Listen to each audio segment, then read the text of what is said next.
A Jornada pela Vida do Gresg apresenta o podcast Triunfo Pessoal, com Guaraci Silveira, baseado no livro Triunfo Pessoal, psicografado por Divaldo Franco, pelo espírito Joana de Ângeles.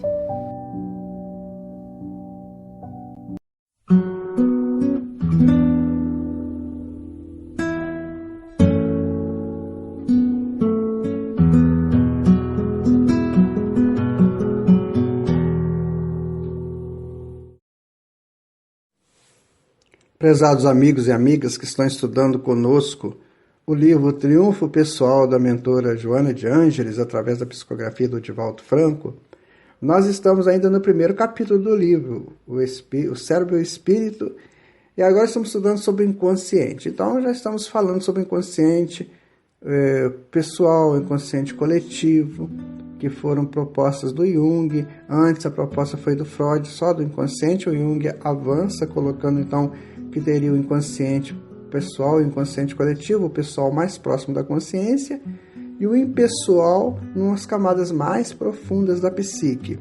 Então vamos ver agora a opinião da Joana de Ângeles. Ela diz o seguinte: embora reconheçamos a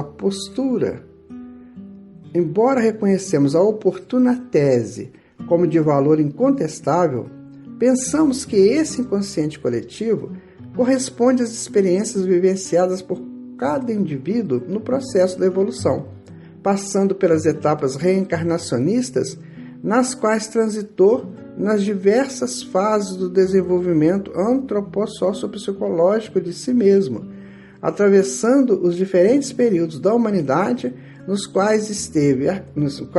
Então ele arquivou nos recessos do ser todas as impressões que ora se encontram adormecidas e podem ser exteriorizadas pelo perispírito.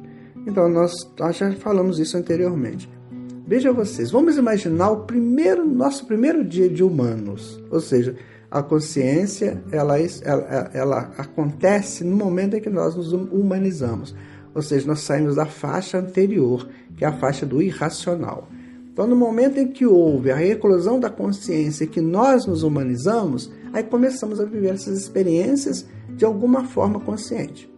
E aí foram sendo arquivadas. Então foram lá nos princípios, bem no princípio, quando a gente ainda caçava, coletava, buscava raízes, frutos, vivia aquela vida bem poligâmica, que nós tínhamos informações somente assim que a natureza nos colocava.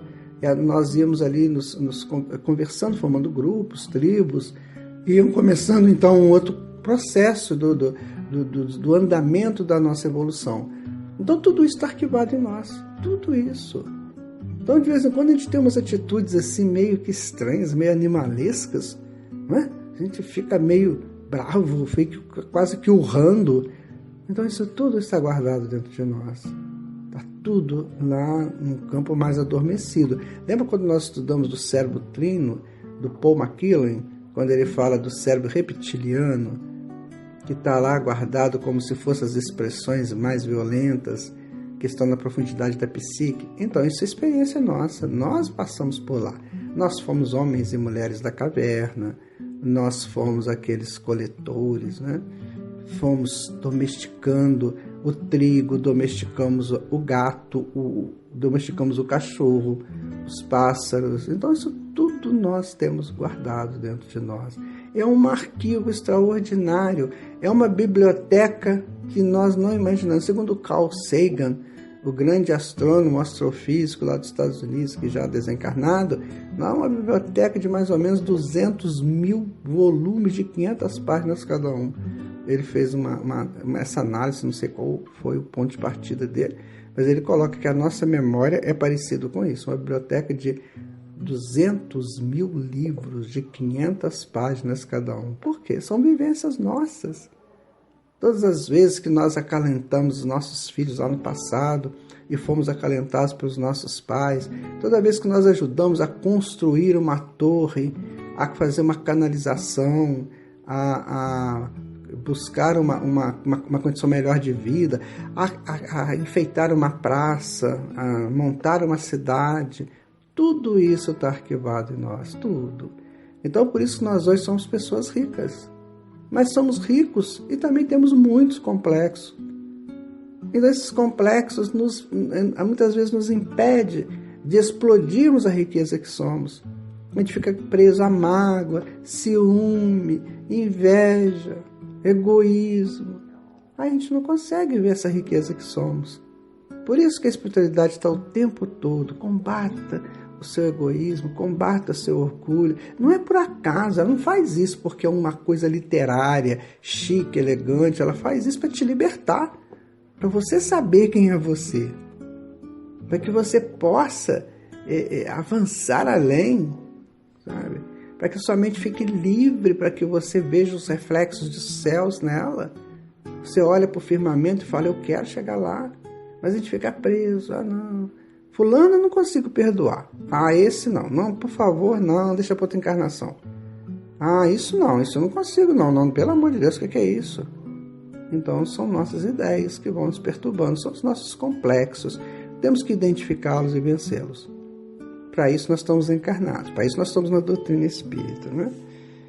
Bom, segundo Joana de Ângeles, nenhum cérebro teria condições de armazenar todas as formulações dos diversos períodos da evolução, considerando-se o limite da aparelhagem fisiológica, mesmo com sua incomum complexidade. Ou seja, não é possível que o cérebro atual, com toda a complexidade que nós já estudamos anteriormente, ele não pode abranger tudo isso, né? Todas essas vivências. Então, é muita coisa, certo? Então, a visão espírita, porém, a respeito de um arquivo extracerebral formado por uma maquinaria energética centrada no self, ou espírito, cujo campo de informação é infinito, torna-se muito mais factível e racional, sem menosprezo pela conceituação do inconsciente coletivo, variando apenas de denominação e certamente de formação, no que resultaria a questão dos conteúdos emocionais e das possibilidades de conhecimentos. Então, o Freud, ele diz o seguinte, que no inconsciente coletivo estão arquivadas as experiências da humanidade. Então, é como se houvesse um destaque. Então, lá no inconsciente coletivo estão os conhecimentos da humanidade e só da humanidade. Não, mas também estão os nossos conhecimentos. Então, a minha vivência, que eu tenho arquivado, estão lá no inconsciente coletivo. Então, eu também sou agente desse inconsciente coletivo. É isso que a Joana está nos colocando aqui. E tudo isso centrado no self, ou seja, naquela estrutura central. Central do ser. O self é o arquétipo primordial, o arquétipo central de cada um de nós. Então, nós somos espíritos e nós, espíritos, temos uma série de coisas, temos arquivos extraordinários das nossas vivências, das nossas experiências, temos os nossos projetos futuros, mas tudo centrado no self. Então, o self é o grande organizador de tudo isso. Então, quanto mais o self está livre das amarras dos complexos, mais ele pode se expandir. Daí você vê pessoas diferentes das outras. Umas pessoas que têm umas projeções assim extraordinárias de genialidades, né? Outras de bondades. Então, o que é isso? É o self mais liberado dessas amarras comuns, desse negócio de eu não aceito o que fulano faz, eu casei, mas nossa, Deus me livre, compatibilidade de gênios. Talvez o gênio compatível é o meu, e eu não percebo isso. Eu ponho sempre a culpa no outro. Ah, lá no meu emprego, nossa, ninguém aguenta isso. Então, você não está gostando do seu emprego, muda de emprego. Mas será que vai ser bom? Faça uma análise antes, porque todo mundo está no lugar certo e na hora certa. Então, são essas coisas que nós, da atualidade, não estamos pensando. Nós estamos indo muito na onda da mídia, na onda do que as pessoas falam nos clubes, nas ruas, nos seus momentos de diversões. Falam muitas coisas, mas nada com conteúdo básico que leve a pessoa a uma estrutura melhor de soluções. Então, se eu estou aqui nessa encarnação, eu tenho que ver o que a vida me oferece nessa encarnação, o que ela está me oferecendo. Ela está me oferecendo trabalhos, ela está me oferecendo possibilidades, ela me deu filhos ou não, ela me deu pais, os meus pais já desencarnaram, enfim, eu tenho que ver, me situar em tudo isso. Eu sou self, eu sou ponto primordial, eu tenho que entender quem eu sou nessa história toda. É isso que nós não fazemos. Aí chega uma pessoa, fala uma coisa conosco, a gente vai para lá porque ela falou. Chega a outra, fala, a gente vai porque aquela pessoa falou. Olha, não pode ser dessa maneira. Veja bem, o nosso cérebro, ele gosta de surpresas. Depois de uma surpresa, a neuroplasticidade do cérebro aumenta muito. É fácil ver por quê. Imagine que você está caminhando por meio da selva e a tia Rosinha pula à sua frente vestindo uma malha justa. Surpresa! Seu cérebro tende a acelerar imediatamente para descobrir uma forma de lidar com a situação nova.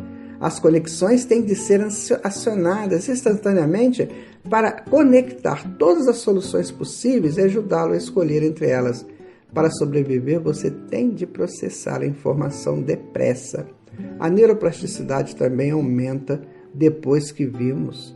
E como a neuroplasticidade é um ingrediente fundamental da aprendizagem, você aprende melhor depois de uma boa risada.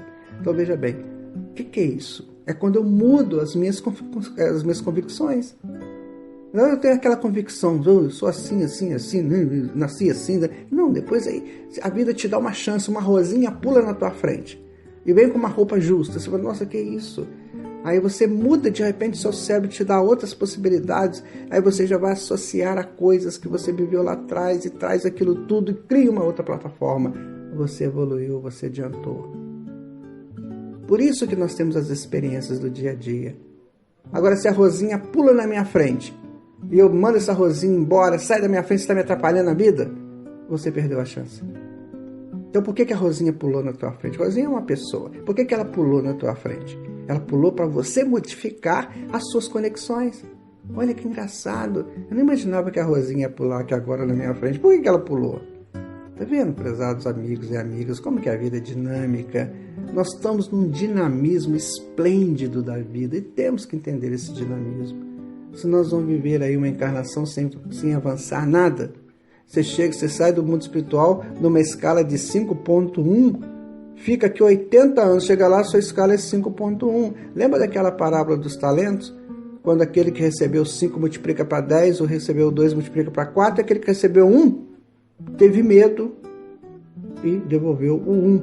O que o Senhor fala para ele? Você é infiel, me dá o seu talento. Até o que você tem eu vou te tirar, eu vou dar para o outro que tem mais. Porque o outro foi dinâmico, o outro conseguiu multiplicar o talento que ele recebeu do grande Senhor. Assim somos nós. O grande Senhor é Deus, Ele nos dá os talentos. Agora eu vou ficar aqui, não, a minha vida é essa. Eu não mudo. Não vou mudar. Eu vou tratar dos gatos, eu vou tratar dos cachorros. Depois eu vou lá, não sei, no mercado. Depois eu vou... Não, gente. Quando você sai da sua casa para ir ao mercado e voltar, você viveu N experiências. Muitas. E o que você trouxe de novo dessas experiências para você? O que você mudou nas suas redes neurais? Aquele encontro que você teve, aquele fato que você viu, tudo aquilo ali, o que você tirou para você? Percebe como é que é interessante? Exteriorizados pelo inconsciente, através dos sutis mecanismos cerebrais, essas ocorrências ressurgem como complexos, quando possui conteúdos perturbador, efeitos naturais das ações morais iníquas que as soberanas leis de causa e efeito impõem ao espírito como necessidade de reparação e de reeducação. Então, tudo aquilo que nós fazemos e que não está dentro das leis amoráveis de Deus, que é justiça, amor e caridade, nós vamos ter que refazer. Aí não adianta chorar, não adianta reclamar, não adianta falar que se dá de coitadinho, coitadinha, precisa de vítima, pedindo comiseração alheia, nada disso. Você fez, agora aguenta as consequências. Não é? Você plantou, agora você tem que colher. Então, e nessa colheita do que você plantou de errado é que você vai aprender. Eu não vou fazer mais isso.